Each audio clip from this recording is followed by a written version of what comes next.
guys, it's Mark from High Strung Audio. Today we're going to do a review on the Dynaudio XEO10s. The XEO10 replaced the XEO2, which was a really good speaker. These are powered monitors, and they have two functions. They work with Bluetooth. They have optical input, they have RCA input, and then they have mini analog input.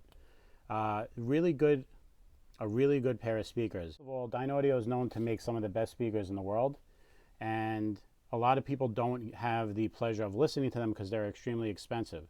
The other problem with Dynaudio speakers is that they're really inefficient. A lot of them are around 82 to 86 dB efficient. So when people buy like a 150 or a 200 watt amp, you're not really hearing the full potential of the speaker. So people don't really hear the full dynamics that you can get out of Dynaudio. I've heard it with the 250 watt amplifier, a Luxman, and the results were incredible.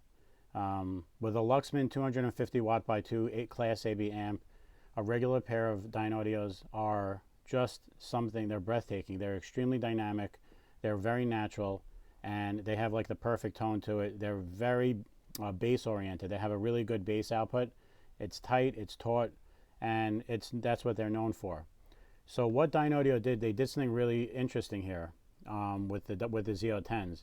Since they were able to control the amplification going to them, which is 65 watts by 2, they were also able to control the DSP, which is the digital signal processing, which tailors the frequency response output. So with a regular driver, you have a lot of anomalies. Like you have peaks and valleys. You have issues with the mid-range. Usually there's a dip in the mid-range in a lot of drivers. So because they control the digital signal, they actually made a beautiful frequency response. And the end result is this sounds better than, it probably sounds better than most people's audio systems up to, let's say, I'm not even exaggerating, maybe $4,000 to $5,000. That's how good these sound. With Bluetooth, they sound very good. They're probably the best implementation of Bluetooth for any powered monitor. And that includes KEF, that includes Klipsch, all these companies that try to make powered monitors with their own amplification and have the Bluetooth input. These are going to sound a lot better. When you go to an optical input, that's when things get very interesting.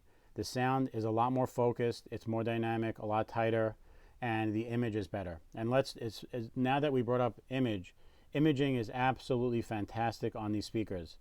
And it's worth noting that they image better than a KEF LSX, a powered, and also the KEF Meta 50s, the powered versions of those too.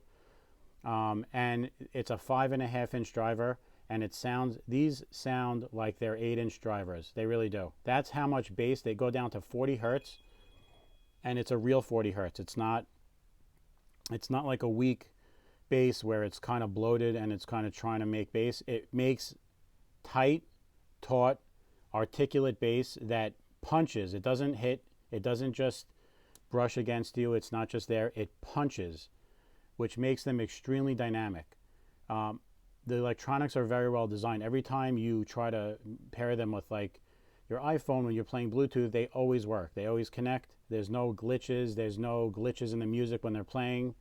And as far as comparing them to the XEO2s, the previous generation, they are a lot better because they can play a lot louder. They distort much later in the game, so you can really crank these up. When I say that these sound like mini floor standers, so they're really, really small. If you compare them to the floor stander behind it, you'll see how small they are. I mean, these things are tiny. They're really small, and these are the best kept secret in high-end audio, and they're really not that much money. They're about $1,500 retail. They come with a remote that controls all the inputs. It controls volume, really reliable remote, and it works very well. So what else can I say about them? The tweeters on them are fantastic. It's a soft dome tweeter, so they sound really natural.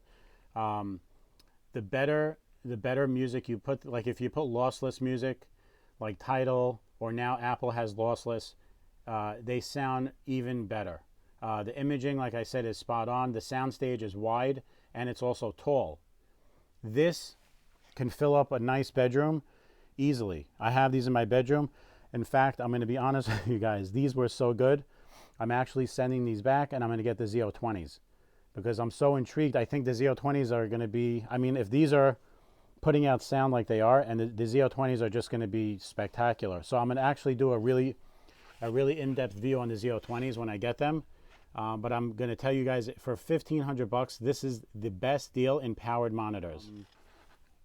I am telling you, I'm an audiophile with thousands of dollars of equipment. I've wasted a lot of money, and I've experimented with a lot of combinations of regular powered speakers with amplifiers, using different preamps.